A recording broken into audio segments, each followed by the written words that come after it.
Speaker, it appears that the bipartisan good feeling of the last few weeks are gone. After reaching across the aisle to pass important legislation like the doc fix, my Republican colleagues are back at their old tricks of handing out tax breaks to the few at the expense of the many. Today's vote to repeal the estate tax is just the Republicans' last attempt to tilt the U.S. tax code in favor of the ultra-wealthy campaign donors. This week's target is the estate tax, a tax I would mention that was dreamed up by and championed by Teddy Roosevelt, the same guy the Republicans like to hold up as one of the greatest the party ever produced. Their crusade to help the rich has gone too far. This proposed repeal of the estate tax is nothing more than a massive, unfunded tax break for a small sliver of the Americans' wealthiest families. And as is usually the case with Republican tax policies, this repeal would do nothing to help hard-working middle-class families.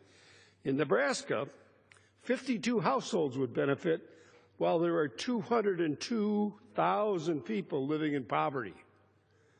The fact of the matter is the estate tax is only paid for by about 5,400 families, the top 0.2% of estates in the country. Estates worth less than $5.4 million pay nothing. And what is the cost of providing a tax break to the top 5,000 families? $250 billion, $269 billion. Now, these are the deficit hawks that were talking last week about we got to worry about the deficit. And they are standing here with a straight face, putting $269 billion more on the deficit. Instead, we should be using the money to extend the child tax credit or the earned income tax credit, tax credits that would actually help Main Street America, the real drivers of the American economy.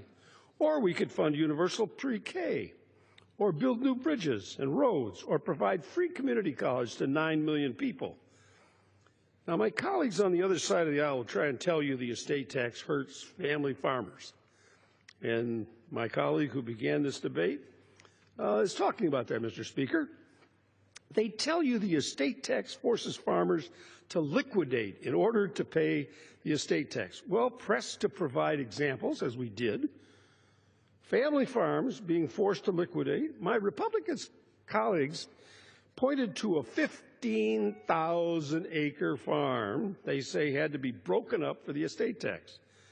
Let me put that into context. Most people who live in the cities don't know how big that is. That's 15,000 acres is the equivalent of 23.5 square miles. That's a 5-by-5 square mile farm. That's more than the island of Manhattan. Manhattan isn't that big. And which is a home to 1.6 million people. Now, I think most of the people who work hard are pressed to believe that 23 square miles is a farm. As a farm at the very top of the income scale experience unprecedented wealth and prosperity, some may call it the second Gilded Age, Republicans are helping the rich get richer. They want to talk about we're going to help the middle class and we're going to do well. And what are they doing? Shoveling $250 billion out the door to the richest.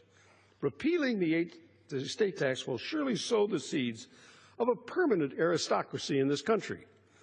We learned from Britain what a permanent aristocracy gets you. And so we are prepared to take this vote. I would ask my colleagues, whose side are you on?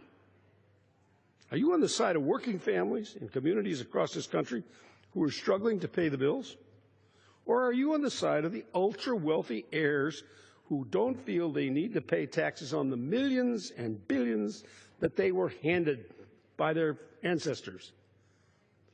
Wealth that has never been taxed. That land, the accumulation of a wealth in it, has never been taxed.